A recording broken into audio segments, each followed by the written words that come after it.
오늘은 예수천당 불신지옥을 들으면 기분 나쁜 이유, 예수천당 불신지옥을 들으면 기분 나쁜 이유라는 제목으로 하나님 말씀 증거하도록 하겠습니다. 2주 전이라고 기억이 되는데 에베소서 3장을 살폈습니다.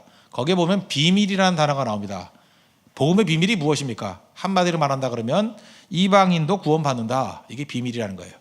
그 내용을 보면은 복음은 넓어지는 것입니다. 시간이 가면 갈수록 inclusive, 이 단어 하나로 요약할 수 있다 그랬죠. 자꾸만 넓어지는 거. 그래서 복음의 비밀을 맡은 자들이 해야 될 일은 전도하는 일입니다. 전도는 필수적인 것이라는 겁니다. 그럼 전도하기 위해서 필요한 게 무엇입니까? 우리가 5가지를 얘기했죠. 오영리라고. 죄의 죽, 사심령. 첫 번째는 우리가 죄인이다. 두 번째, 죄의 결과는 죽음이다. 세 번째, 하나님이 우리를 사랑하신다. 네 번째, 사랑하셔서 십자가에 예수님을 달리게 만드셨다. 다섯 번째, 그 예수님의 십자가를 믿으면, 영접하면 구원받는다. 이렇게 전도할 때 5가지 원리 얘기했어요. 죄의 죽, 사심령. 근데 개념에 있어서 혼돈이 오는 것 같습니다. 그래서 이걸 좀 보완하기 위해서 오늘 3가지 개념을 살피겠습니다. 첫째, 죄인이란 게 뭔가? 두 번째, 죄가 뭔가? 세 번째, 그러면 믿음이 뭔가? 오늘 에베소서 2장 1절부터 10절까지의 내용을 통해서 이 정확한 정의를 살펴보는 시간이 되었으면 좋겠습니다.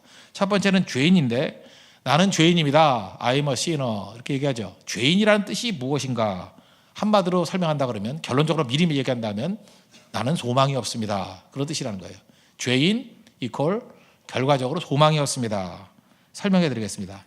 내가 죄인입니다. I'm a sinner. 그럴 때 뭐 별 문제 없죠. 근데 우리 전도할 때 이렇게 묻지 않습니까? 당신은 죄인입니까? 그런데 죄인이라 그래야 될 거 아니에요. 그런데 그렇지 않게 대답하는 사람도 있잖아요. 이 당신은 죄인입니까? 이렇게 묻는 것은 조심스러워야 된다고 생각을 합니다. 잠깐 이렇게 처음부터 당신은 죄인입니까? 윽박지르기 나가니까 믿지 않는 사람들이 생각할 때 기독교인들은 굉장히 독선적이고 배타적이다 이렇게 느낌을 받는다는 것입니다. 특별히 지하철 같은 데서 예수천당 불신지옥 이렇게 나가면은 좀 기분 나쁘게 여길 때가 있다는 것입니다. 이유가 뭐예요? 그렇게 말하는 사람은 의인이고 나를 향해서 이렇게 다그치는 것 같죠? 너는 죄인이다. 그래서 기분이 나쁘더라는 것입니다. 이 당신은 죄인입니다 하는 얘기는 죄의 상태를 말하는 게 아니고 죄의 결과를 말하는 것입니다. 그래서 성경에 나오는 죄인이다 이렇게 말할 때 보면은 항상 끝을 사망과 죽음으로 연결시킵니다. 그러니까 결과가 사망이고 결과가 죽음이기 때문에 죄인이다 그런 뜻이라는 거예요. 그런데 우리가 이렇게 묻습니다. 당신이 죄인입니까? 그럴 때 아니라는 사람이 있거든요. 나 죄인 아닌데요 이렇게 얘기를 합니다. 그럼 그때부터는 열받기 시작하죠. 왜 죄인이 아닙니까? 그랬더니 내가 살인한 것도 아니고 도둑질한 것도 아니고 사기친 것도 아닌데 내가 왜 죄인입니까? 그때부터 이제 우리는 뭘 하기 시작해요? 그 사람이 죄인임을 증명하기 시작하죠. 쭉 설명을 합니다. 너 이유 없이 미워했잖아, 거짓말했잖아, 이간질했잖아, 수군수군했잖아. 거기다가 성경을 보니까 남을 미워하기만 해도 살인죄라 그러더라. 여자를 보고 음욕을 품기만 해도 간음했다 그러더라. 너 그런 거 했어 안 했어? 그럼 뭐예요 이건? 전도를 하는 게 아니라 정죄를 하게 된다는 것입니다. 사람들은 다 무슨 생각을 갖고 있냐 하면 자기 자신이 중간 상태라고 생각을 합니다. 그냥 문제없이 살아가고 있다고 생각해요. 나는 그냥 평탄하게 살아가고 있다. 다 이렇게 생각을 해요. 근데 별 이상한 사람, 예수 믿는 사람 하나를 만나가지고 그 사람이 자기 속을 뒤집어 놓는다고 생각을 해요. 예수 안 믿으면 지옥 간다 그러고 소망이 없다 그러고 뭐 죄 중에 제일 큰 죄가 예수 안 믿는 죄라 그러고 막 쭉 얘기를 합니다. 그러면서 죄를 자꾸만 증명하는 거예요. 너 미워했지, 거짓말했지, 뭐 이간질했지. 물론 양심이 있는 사람은 그 얘기에 대해서 인정합니다. 그래, 나 조금 미워했고 조금 거짓말했고 조금 이간질했어. 근데 그렇다고 지옥에 가냐? 그걸 부당하다고 생각한다는 거예요. 무례하다고 생각한다는 것입니다. 특별히 우리가 전도하다 보면 이런 말을 하잖아요. 예수 안 믿으면 지옥 간다고. 근데 그걸 어떻게 여기느냐 하면 예수 안 믿으면 지옥을 보낸다고 생각한다는 것입니다. 이거는 그냥 맞기도 하면서 틀린 말이에요. 왜 그러냐? 이거는 사실 그 뜻을 정확히 알아야 되는 건데 이 말을 그대로 인정을 한다 그러면 예수 안 믿으면 지옥으로 보낸다라고 이해할 때가 많이 있다는 것입니다. 그게 아니죠. 설명을 해드리겠습니다. 이런 비유가 맞는지 모르겠지만 어떤 사람이 불치병에 걸렸습니다. 뭐 말기암이라고 합시다. 4기.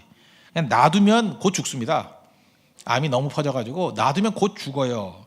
그런데 어떤 명약이 개발됐다고 해요. 그래서 그 약을 먹기만 하면 무조건 낫습니다. 100% 나아요. 근데 이 말기암 환자에게 이 약 먹으면 산다라고 전해줬습니다. 이 약 먹으면 100% 살아. 근데 그 사람이 끝까지 거부를 합니다. 그래서 약 안 먹고 죽었습니다. 그럼 한번 물어봅시다. 이 사람 왜 죽었습니까? 이 사람 왜 죽은 거예요? 이렇게 설명할 수 있죠. 죽게 만든 것은 암입니다. 말기암이기 때문에 죽었습니다. 틀린 말 아니죠? 말기 암이기 때문에 죽었습니다. 이 말도 맞는 얘기예요. 근데 또 다른 말도 맞는 얘기예요. 뭐라고 설명할 수 있습니까? 이 약 안 먹어서 죽었어요. 그것도 맞죠. 그 약 먹으면 100% 낫는다니까요. 근데 우리 예수 믿는 사람들이 전도할 때는 이 후자의 개념에서 설명하라는 것입니다. 예수님 믿어야 구원받고 믿지 않으면, 예수 안 믿으면 지옥 가. 근데 이 얘기를 지옥으로 보낸다고 생각한다는 거예요. 아니죠. 그 사람의 원래의 상태가 놔두면 말기암으로 죽을 사람이에요. 근데 이 약 먹으면 산다는 것입니다. 그게 바로 뭐예요? 구원의 개념이에요. 근데 우리는 그런 개념 없이 그냥 예수 안 믿으면 지옥 갑니다 하니까 들을 때는 지옥으로 보낸다라고 생각하는 것으로 받아들일 때가 많이 있다는 것입니다.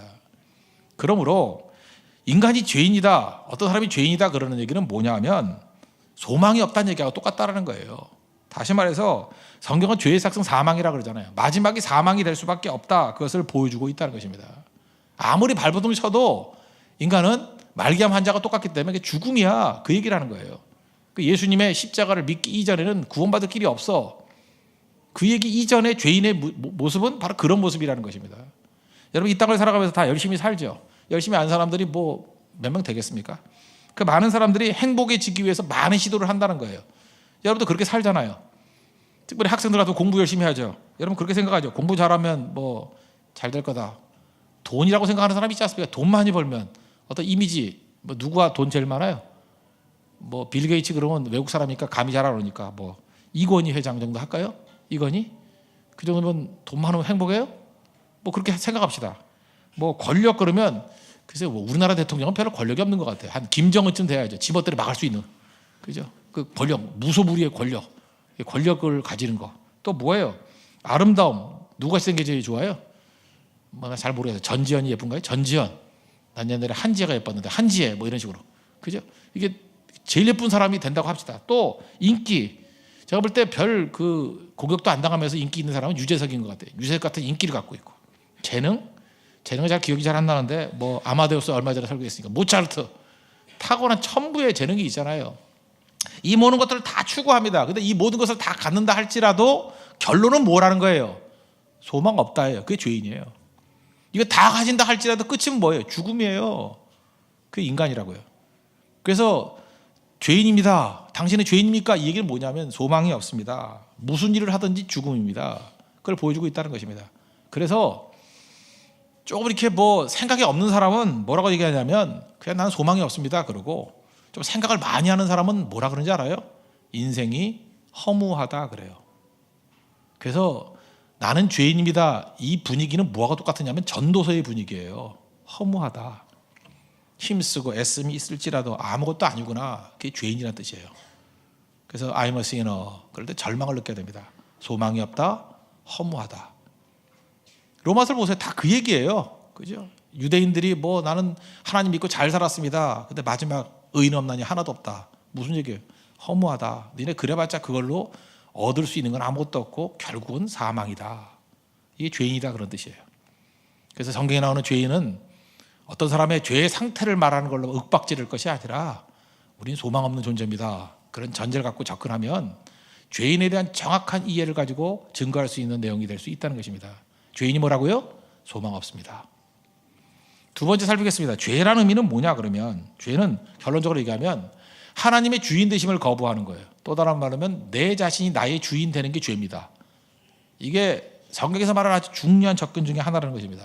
그 죄를 얘기할 때는 원죄를 얘기할 수 있지 않습니까? 창세기에 보면 아담과 하와가 선악과를 먹는 원죄를 범했습니다. 그 불순종이죠. 우리는 불순종 그러면 시키는 대로 하지 않았다 이렇게 생각하는데 그 내용이 아니라는 거예요. 뱀이 와가지고, 마귀인 뱀이 와가지고 유혹을 합니다. 뭐라고 얘기하느냐? 하나님께서 모든 나무의 열매를 먹지 말라 그러더냐? 하나님 그렇게 말씀하신 적 없어요. 이렇게 말했더니 그래도 양심이 있는지 아담이 얘기하기를, 특별히 여자가 얘기를 했죠. 동산에 있는 나무들은 뭐 다 먹을 수 있지만 그 중앙에 있는 선악을 알게 하는 나무는 먹지 말라 그랬습니다. 먹으면 죽는다. 죽을까 하노라 그랬다고. 그때 뱀이 뭐라 그래요? 안 죽어. 뭐 그런 얘기예요. 이 창세기 3장에 나오는 스토리에서 핵심이 뭐냐면 하나님의 주인됨을 거부하는 거예요. 하나님이 주인 아니라는 거예요. 그죠? 내가 내 스스로 결정할 수 있다는 것입니다. 그게 선악과예요. 죄가 뭔지 아시겠죠? 잘 보세요. 이걸 좀 구분한다 그러면 자유라는 개념하고 자율이라는 개념을 좀 구분해야 될 것 같아요. 자유는 하나님이 주시는 거예요. 진리를 알지니 진리가 너희를 자유케 하리라. 자유는 뭐냐 하면 생명으로 이끄는 것입니다. 그래서 이런 거하고 똑같은 거죠. 지뢰밭이 있습니다. 지뢰밭에서 마음껏 뛰어다녀. 그건 죽으란 얘기죠. 그건 자유가 아닙니다. 오히려 지뢰밭에서 자유는 뭐예요? 정확한 지도, 지뢰가 묻혀있는 지도를 가지고 그 안전한 길을 보여주는 게 자유죠. 요 길대로만 가야 네가 안전할 수 있어. 그게 자유죠. 기차를 말한다 그러면 그 레일 위를 달릴 때 자유죠. 레일 위를 떠나버리면 탈선이라 그러지 않습니까? 사고 나는 거잖아요. 죽는 거잖아요. 그러니까 하나님께서 우리에게 주셨던 모든 말씀의 원리는 자유를 주시는 거예요. 자유. 우리를 하여금 생명이 충만하게, 아름다움이 충만하게, 또 우리가 살아나가 꽃 피울 수 있게 만드는 게 자유라는 것입니다. 그런데 하나님이 주신 게 자유인데 인간은 자유를 원해요. 자율이 뭐예요? 내가 내 인생의 주인 되는 거예요. 선악과 왜 먹었습니까? 이거 먹으면 하나님같이 된다. 그래서 먹는 거예요. 무슨 얘기예요? 내가 하나님 되겠다는 거예요. 내 인생의 하나님이 되겠다. 그 얘기라는 것입니다. 예를 하나 들어보면 여고생이 있다고 합시다. 한 고등학교 2학년 되는 애. 아버지가 굉장히 관대하고 자유를 주는 아버지예요. 아버지가 딸을 믿습니다. 딸한테 이렇게 얘기하는 거예요. 얘야, 내가 너를 믿는다. 내게 자유를 준다. 나는 네 인격을 믿기 때문에 네가 마음대로 하는 걸 다 허용하겠다. 단 밤 12시까지는 돌아와라. 이렇게 얘기하는 거죠. 왜? 그 여고생이 12시 넘어서 돌아다니면 위험하잖아요. 안전 때문에. 또 하나 품위. 그래 또 여고생으로 또 품위가 있잖아요. 안 그렇습니까? 뭐 새벽 2시, 3시까지 돌아다니는 품이 있다 그러지는 않잖아요. 그죠? 안전하고 품위 있게. 그 말을 잘 듣고 살았습니다. 그런데 어느 날 전화 연락도 하지 아니하고 새벽 2시까지 놀다가 늦게 들어온 거예요. 그때 아버지가 화가 났죠. 너 왜 내가 자유를 줬는데 그 자유를 어기고 이렇게 연락도 안 하고 늦게 돌아왔니? 그죠? 그건 안전하지 않다는 거죠. 품위를 깼다는 거죠. 그때 딸이 소리를 지르면서 아빠 왜 아무것도 못하게 만들어? 그 얘기는 무슨 얘기예요? 딸의 얘기는 무슨 얘기예요? 자유가 아니라 나에게는 자율이 필요하다는 거죠. 내 인생은 내가 결정할 거야. 그 얘기죠. 그래서 묘한 게 뭐냐면 탕자 같은 결정을 내립니다. 아버지 안에서 풍속 있잖아요. 그런데 그 탕자가 원했던 건 뭐예요? 아버지 간섭 없이 내가 내 인생 결정하겠다는 거예요. 그래서 재산 팔아가지고 외국 가겠다는 겁니다. 자율이에요. 오토노미. 자율. 이게 죄성이에요. 죄성. 자율. 내가 결정하겠다는 거예요. 내 마음대로 하겠다는 거예요. 지금도 예배 안 드리고 또 이렇게 교회 떠나고자 하는 심성들이 있어요. 우리 마음 가운데. 바로 뭐예요? 하나님 없이 살겠다는 거예요. 자율. 내 인생은 내 거야. 내가 결정하겠어. 내 마음대로. 이게 죄라는 거예요. 죄. 그래서 에베소 2장 2절 3절에 쭉 나오는데 특별히 3절 보세요. 전에는 우리도 다 그 가운데서 우리 육신의 욕심을 따라 지내며 또 육체와 마음에 원하는 것을 하여 내 인생이 내 마음대로 살겠다. 내 마음대로. 그게 죄라는 거예요. 이 3절이 보여주는 게 정확히 죄의 모습입니다. 육체 욕심을 따라 사는 거 죄. 또 하나가 뭐예요? 육체와 마음에 원하는 내 멋대로 살겠다는 거예요. 내 멋대로. 내 인생의 주인이 나라는 것입니다. 우리는 많은 순간 이렇게 생각해요. 마귀가 우리를 유혹할 때 마귀를 섬기라 그러는 줄 알아요. 마귀를. 성경을 보십시오. 마귀가 마귀를 섬기라고 말한 적 별로 없어요. 거의 없어요. 거의. 무슨 뭐 이렇게 귀신 영화 그런 데나 컬트 영화나 이런 데서 나오는 얘기지. 뭐 사탄교 이래가지고 마귀를 숭배하고 그거는 미친 애들 몇 명이나 그러는 거지. 거의 없어요. 거의. 마귀도 머리가 있어요. 자기 성기라고 안 그래요. 자기도 부끄러워서 그렇게 얘기 안 해. 마귀가 주로 하는 일이 뭐냐 하면 자기를 섬기라는 게 아니에요. 마귀는 너 자신을 섬기라는 거예요. 너 자신이 네 인생의 주인이 돼야 돼. 그게 유혹이에요. 선악과 유혹이 뭐예요? 이거 먹으면 하나님같이 된대요. 뱀한테 숭배하라 그러지 않았어요. 내 자신의 주인이 되라는 거예요. 스스로 주인이 되라. 그게 유혹이고 그게 죄고 그게 원죄예요. 원죄. 하나님의 주인됨을 거부해버리고 내가 내 인생의 주인이 된다라는 거. 그럼 어떻게 돼요? 다 무너지게 된다는 것입니다. 인생은요 주인 찾는 겁니다. 여러분 인생 가운데 지금도 행복하지 않은 사람이 있죠. 이유가 뭔지 알아요? 내가 내 인생의 주인이기 때문에 그래. 행복하지 않아요. 언제 행복해지느냐? 바른 주인 찾을 때 행복해져요. 특별히 우리 믿는 사람들은 하나님을 나의 주인으로 섬길 때 그때부터 행복이 와요. 믿을 하나님을 섬겨야 돼요. 또 하나 지금 교회도 그렇죠. 교회도 뭐 이 교회 갔다 저 교회 갔다 하는 사람 절대 행복하지 않아요. 섬길 교회를 결정한 사람, 그죠? 섬길 교회를 결정한 사람 행복한 거예요. 내 이 교회를 위해서 내 몸 바쳐서 눈물 흘려가며 충성하겠습니다. 그 사람이 행복한 거예요. 또 따를 수 있는 지도자, 내가 저 지도자의 모든 말씀과 인도함을 따르겠습니다. 지도자 발견한 사람 행복한 거예요. 또 하나 사랑할 사람 발견하는 게 행복한 거예요. 아무리 돈이 천만금이 있다 할지라도 사랑할 사람이 없는 사람, 그거 불행한 사람입니다. 근데 내가 사랑할 사람이 있는 거예요. 비록 짝사랑이라 할지라도 어떤 대상이 있는 거예요. 누굴 사랑해요. 뭐 사가지고 선물을 줄 사람이 있는 거예요. 그게 행복한 거예요. 그래서 우리 부모님들이 자녀 낳으면 행복해 하잖아요. 왜요? 사랑의 대상이 있고 품을 수 있는 대상이 있고. 그래서 우리 그리스도 안에서 우리가 어떤 그 주인을 찾는 거예요. 주인을. 그때 행복을 느낄 수 있다는 것입니다. 성경은 뭐라 그래요? 우리가 내 멋대로 살면 결과는 엉망이라는 거예요. 엉망. 그래서 네 멋대로 살아. 그건 저주의 말입니다. 엉망이 엉망. 근데 하나님이 우리를 부르십니다. 그걸 뭐라 그래요? 소명, 콜링. 그래서 우리 인생은요, 소명을 만날 때까지 삶은 저주입니다. 하나님의 콜링이 있기 이전까지 우리 삶은 다 저주예요. 돈을 아무리 많이 벌어도 저주고, 출세해도 저주고, 힘이 있어도 저주고, 뭘 하든 간에 결국은 저주예요. 어떤 저주예요? 사망이란 저주예요. 결국은 소망 없어요. 아까 죄인의 모습이 뭐라 그랬어요? 소망 없으면 아니에요. 절망이라는 거. 그런데 소명, 주인이 우리를 부르시는 거예요. 콜링하는 거예요. 그때부터 우리 인생이 불타오르는 인생이 될 수 있다는 것입니다. 내 뜻대로가 아니에요. 주의 뜻대로. 그게 죄에서 회복되는 길입니다. 성경에서 보면 제일 불쌍한 인생을 뭐라 그래요? 목자 없는 양. 양은요, 우리가 양 잘 몰라서 그렇지 그냥 놔두면 죽습니다. 스스로 생존할 수 없는 존재가 양이에요. 그래서 양은 반드시 목자가 있어야 됩니다. 목자가 있어야 생명이 유지가 돼요. 근데 목자가 없어요. 주인이 없어요. 목자 없는 양, 곧 죽음이에요. 성경에서 최악의 모습을 느끼게 합니다. 우리 목자 대신 예수님 붙드십시오. 그게 죄에서 벗어나는 길이라는 거예요. 그래서 죄의 구원은 딴 게 아닙니다. 주인 찾는 겁니다. 내 인생의 주인이 나인 것, 그게 죄의 상태입니다. 깨버리고 우리 인생의 주인 대신 예수님께 인생을 걸 수 있는 믿음의 종 되기를 바랍니다. 그래서 우리 복음성가 있죠? 내가 주인 삼은 모든 것 내려놓고 내 주 대신 주님께 다 나가서 그 붙드는 거, 그게 죄에서의 회복입니다. 우리 죄에서 벗어날 수 있는 믿음의 종 되기를 바랍니다. 그 마지막 세 번째 개념, 믿음인데, 그 믿음이란 게 뭐냐? 결론적으로 얘기하면 신뢰, 맡기는 거예요. 맡기는 거. 영어로 하면 trust. 맡기는 거, 신뢰하고 맡기는 게 믿음이라는 것입니다. 그 반대말이 뭐냐? 우리는 많은 순간에 믿음을 지적 동의라고 생각합니다. 지적 동의, 뭐 하나님이 계신다, 하나님이 옳은 거야, 뭐 이 정도. 여러분 조금 생각만 있는 사람이라 할지라도 하나님이 존재한다는 거 믿어요. 그렇지, 뭐 온 우주 만물이 이게 뭐 저절로 될 리는 없지. 제일 원인 뭐 이런 것도 있다 그러면서 철학적으로 생각도 하고, 뭐 조물주가 있겠지. 난 그거 믿어. 하나님 있음을 믿어. 그게 자기 인생에 무슨 영향을 줘요? 그런 믿음은요, 야고보서 2장 19절 보니까 하나님이 한 분이신 줄을 믿느냐? 야, 귀신도 믿고 떤다 그래요. 귀신의 믿음이에요.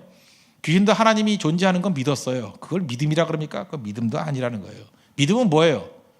지적 동의가 아니라 믿고 맡기는 거예요. 어떤 고객이 어떤 변호사하고 대화 나누는 겁니다. 어떤 변호사가 있어요. 어떤 고객이 찾아왔습니다. 얘기를 나누는데 이 사람이 이렇게 얘기합니다. 나는 당신의 유능함을 믿습니다.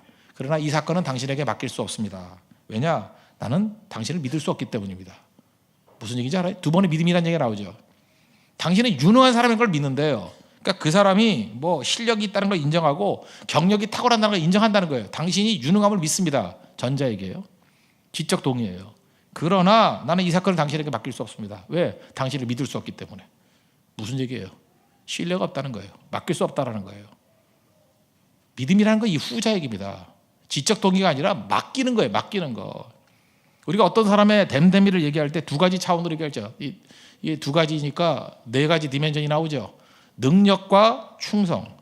어떤 사람이 있습니다. 능력도 없고 충성도 없어요. 이거 왜 사는지 모르는 거죠. 능력도 없고 충성도 없어. 죽여야죠, 이건.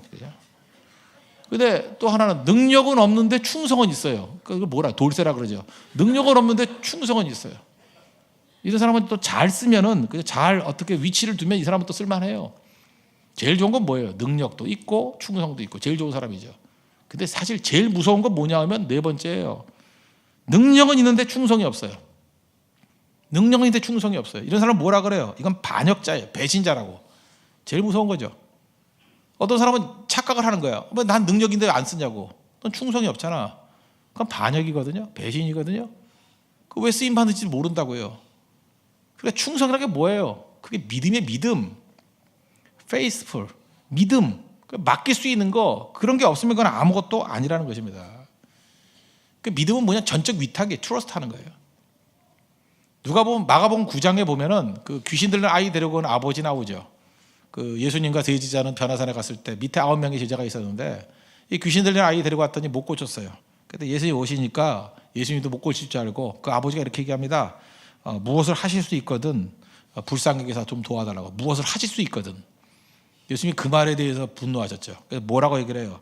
할 수 있거든이 무슨 말이냐. 믿는 자에게는 능치 못할 일이 없느니라. 그리고 마가복음 9장 24절에서 중요한 얘기를 해요. 그 아버지가 깜짝 놀라요. 그 아이의 아버지가 소리질러 이르되 내가 믿나이다. I do believe. 내가 믿나이다. 그 다음 뭐라 그러냐면 나의 믿음 없는 것을 도와주셔서 help me overcome my unbelief. 내 믿음 없음을 도와달래. 믿음이 두 번 나오잖아요. 내가 믿나이다. I do believe. 또 뭐라 그래요? 또 믿음 없음을 도와달래요. 무슨 뜻이에요? 앞에서의 믿음은 뭐예요? 맡긴다는 뜻이거든요. 난 주님께 다 맡겨버립니다. 근데 내 믿음 없는 것을 도와줬어. 이건 무슨 얘기예요? 내가 주님에 대해서는 지적으로 잘 모릅니다. 어떤 분인지 잘 모릅니다. 근데 알고 싶습니다. 그런 얘기죠. 그러니까 믿음의 핵심이 뭐예요? 이 아버지 믿는 거야, 안 믿는 거예요? 믿는 거예요. 앞부분에서 내가 믿습니다. 이게 뭐예요? 맡긴다는 거죠. I do believe. 무슨 얘기예요? 내 아이를 맡기고 내 인생을 맡기고 다 맡기겠습니다. 내가 자세한 걸 모르니까 이제 지적 동의 나중에 하겠습니다. 그 얘기죠. 이게 진짜 믿음이라는 거예요. 그때 아이를 고치게 되잖아요. 믿음의 역사로 말미암아. 우리가 많은 순간에 우리 전도하러 다니면서 복음에 대한 믿음을 지적 동의라고 생각해요. 그렇게 잠깐 싸구려 복음이 돼버리고 값싼 복음이 돼버리죠. 전도할 때는 이렇게 하는 거 들어봤어요. 예수님이 당신의 죄를 위해서 죽으시고 또 다 예수님 십자가의 보혈의 피로 말미암아 죄가 씻어진 걸 믿느냐고. 안 믿으니까 믿으라고. 그렇죠? 그러면서 뭐라 그러냐 하면은 믿자야 본전 아니냐고. 내가 진짜 들었다니까요. 믿자야 본전 아니냐고. 예수님이 계시면은 죄가 사해지는 거고 없어도 뭐 말도 못 하자고. 돈 드자고 그거. 막 그렇게 막 흥분하고 뭐 그러시더라고요. 그러면서 믿었다 그러면서 체크 막 해갖고 봐가지고 그냥 오늘 뭐 100명 영접시키고. 믿음이 뭐라고요? 지적 동의 아니고 이걸 포함하는 거예요. 그죠? 이건 부인하는 게 아니고 이거보다 더 나은 게 뭐냐면 예수님께 우리 인생을 위탁하는 거죠. 교회에서도 마찬가지입니다. 교회에서도 믿음 생활할 때 이 교인들 지적 동의만 하는 교인들 많아요. 그냥 와가지고 옳은 얘기 하네, 뭐 좋은 소리 하네, 뭐 훌륭한 일 해. 그리고 대만 선교도 안 가고 고성 선교도 안 가고 뭐 기도회도 안 나오고 아무것도 안 해요. 그게 뭐예요? 그게 뭐 하자는 거예요? 그거 믿는 거 아닙니다. 그게 뭘 믿는 거예요? 그게 무슨 멤버십이 있는 거예요? 예수 안에서 우리는 한 가족. 그러면 한 가족이 뭐예요? 가족이라 그러면 다 끝이에요? 생활을 같이 해야지. 예수 안에서 우리는 한 가족. 그러고 맨날 부산 가서 자고 제주도 가서 자고 오지도 않고 10년에 한 번 들어오고 그게 무슨 가족이에요? 그건 아니죠. 하나님 앞에 이게 진짜 중요한 거라는 것입니다. 지금 믿음을 지금 최근 들어서 인터넷 설교 제가 안 올리고 하는 이유가 한 2월쯤에 다시 이제 연락을 하는데 제가 한동안 이런 훈련을 했던 중에 이유가 뭐냐면 믿음을 마치 이런 걸 생각해요. 좋은 휴대폰에 좋은 앱 하나 깔아놓은 걸로 생각해요. 앱 하나 깔아놓은 거. 그래서 어플리케이션 하나 깔아놓고 그냥 외로울 때 클릭하십시오. 평강이 말 것입니다. 뭐 그죠? 어려울 때는 이거 클릭하십시오. 사업이 형통하게 될 것입니다. 뭐 복잡할 때는 클릭하십시오. 해결해 줄 겁니다.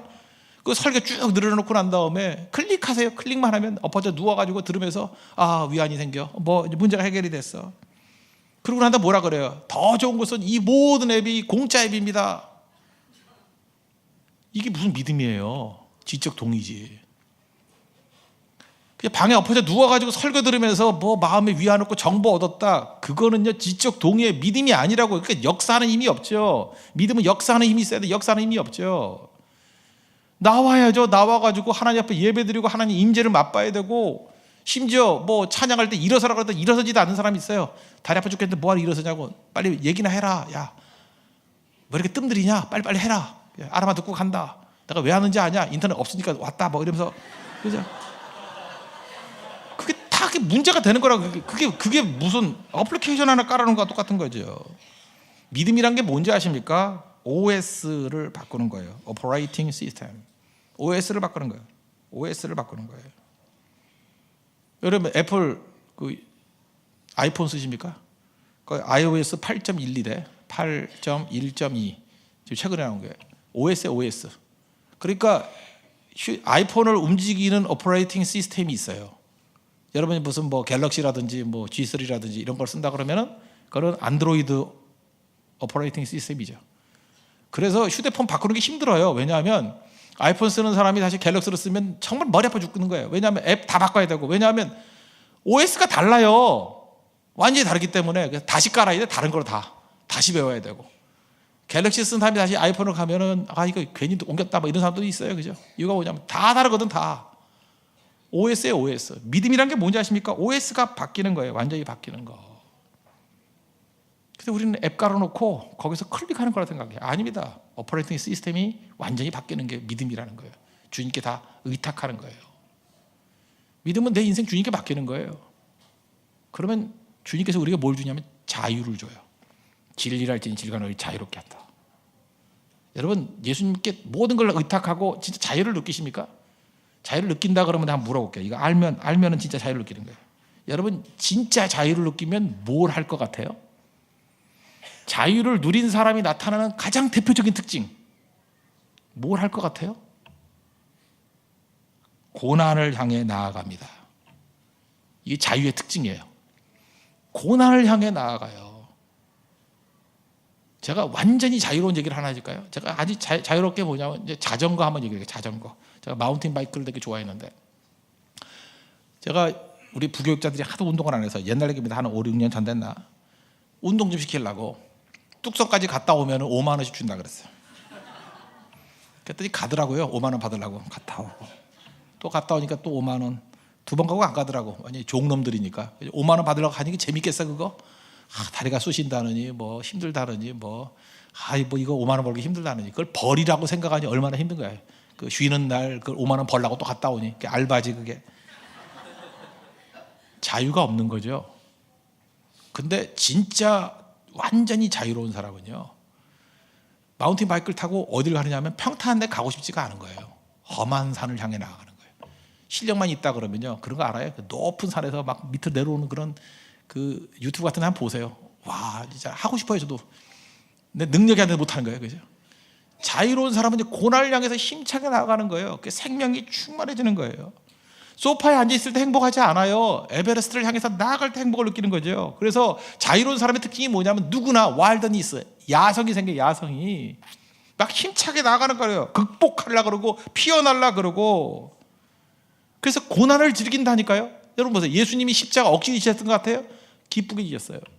사도 바울 보세요. 고린도 후서 같은 데 보면은 나오잖아요. 뭐 내가 강의 위험, 바다의 위험, 동족의 위험 당하고 뭐 40에 하만배를 뭐 5번 터가지고 뭐 일주일을 깊은 물에서 뭐 바다에서 뭐 보내고, 그거 할 때 사도 바울이 내가 죽지 못해 산다 그런 느낌일 것 같아요.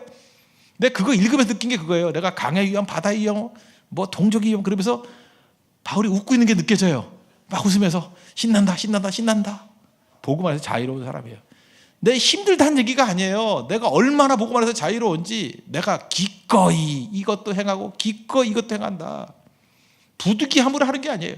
자원하는 마음으로, 기쁜 마음으로 이거 한다는 거예요. 찬송가 458장 보면 옛날 가사가 더 좋은 것 같아요. 새로운 번역이 참 기쁜 마음으로 십자가 지고 가리. 참 기쁜 마음으로, 똑같은 얘기인데 옛날 찬송가 그죠. 즐거운 마음으로 십자가 지고 가리. 내가 기쁘게 십자가 지고 가면, 그런 가사가 있어요. 이게 자유의 본질이 뭔지 아는 사람이에요. 기쁨 가지고요, 고난을 향해서 힘차게 나아갑니다. 그래서 교회 안에서도 믿음의 복음 안에서 자유로운 사람은요, 예를 들어서 힘든 데를 더 즐겨요. 뭐 성교 간다 그러면 어떻게 제일 힘들어요? 그걸 거기 가려고 그러고. 진짜 그래요. 뭐 고난 있다 그러면 아주 신나게 가서 행하려고 그러고, 봉사, 섬김 다 자유롭게, 다 자유롭게. 고난을 향해서 나아가는 힘이 있다는 것입니다. 그래서 성경은 굳이 말한다 그러면요, 자유로운 사람이 당하는 것들을 고난이라 그러고 자유 없는 사람을 고생이라 그래요. 고생. 거기다 하나 더 붙이면 되죠. 성이 있죠. 개고생이라고. 고생이라고. 고난은 광야에 있는 것이고 고생은 애굽에 있는 거예요. 고난은 다윗의 일생을 말하는 거고 고생은 사울의 일생을 말하는 거예요. 고난은 생명이 충만한 것이고 고생은 신경질하는 거예요. 신경질. 그러니까 자유 없이 어려움 당하니까 맨날 고생. 왜 이렇게 내 인생에 고생이 많어, 개고생이 많어 이러죠. 아닙니다. 신나게 나아가는 거예요. 오늘 에베소서 2장 10절 마지막에 보면, 내가 옛날에 설교 되게 많이 했는데, 우리는 그가 만드신 바라, 그가 만드신 바라, 만드신 바, 이게 한 단어예요. 포이에마라는 단어. 이 포이에마라는 단어에서 영어 단어 포임이 나왔어요. 시라는 것이, 나는 하나님의 시라는 거예요. 내 인생 자체가 고난이 있고 난관이 있고 어렵던 간에 내 인생은 시라는 거예요. 아름다운 시라는 거예요. 그래서 NLT 같은 데는 뭐라고 번역됐냐면 마스터피스라고 번역됐어요. 나는 하나님의 걸작품이다. 무슨 얘기? 생명력이 충만한다. 꽃이 피어난다. 너무너무 내 인생이 아름답고 멋지다, 그 얘기죠. 그게 믿음의 믿음. 하나님을 믿고 주 예수 그리스도를 믿고 내 인생을 의탁하는 인생은 꽃 피우기 시작하고요, 고난을 향해서 힘차게 나가고요, 야성이 살아나고요, 아름다움이 있고요, 생명력이 충만하고요. 그게 인생이라는 거예요. 믿음이 없으니까 모든 게 다 두려운 거죠. 부들부들 떨면서 남들이 뭐라 그러나, 남들 눈치 보고. 왜 성공해야 돼요? 실패했다 그러는 것이 두려워서. 그죠? 왜 열심히 해야 돼요? 열심히 안 한다고 하는 질책이 두려워서. 그게 사는 거예요, 그게? 죽지 못해 사는 거지? 믿음의 삶이 최고 인생이 된다는 것입니다. 우리 죄인입니다. 소망 없어요. 죄가 뭐예요? 내가 내 인생 되는 거예요. 그거 저주예요. 여러분들에게 그거예요. 네 멋대로 해. 그건 저주예요. 우리 부모들 있잖아. 네 멋대로 해. 네 마음대로 해. 잘 된다는 얘기, 안 된다는 얘기예요. 우리 일상에도 그러잖아요. 안 된다는 얘기예요. 네 마음대로 해. 그게 죄예요. 주인 회복해야 돼. 주인. 그럴 때 그 주인에게 우리 인생을 위탁하는 걸 뭐라 그러냐, 신뢰하는 걸 뭐라 그러냐, 맡기는 걸 뭐라 그러냐, 그걸 믿음이라 그래요. 믿을 때 꽃 피웁니다. 믿을 때 열매 거둔다는 거예요. 이게 믿음의 모습입니다. 그래서 믿음은요, 멋진 겁니다. 믿음은 위대한 겁니다. 믿음은 아름다운 거예요. 그래서 믿음의 사람이라는 것은 영광스러운 칭호라는 것입니다. 여러분 모두 다 믿음의 사람이 되는 위대한 역사가 있는 하나님 백성 되기를 축원합니다. 자리에서 일어나겠습니다. 우리 만천하에 복음 증거하는 종들 되기를 원합니다. 세상이 당신을 모른다 하여도 찬양하겠습니다.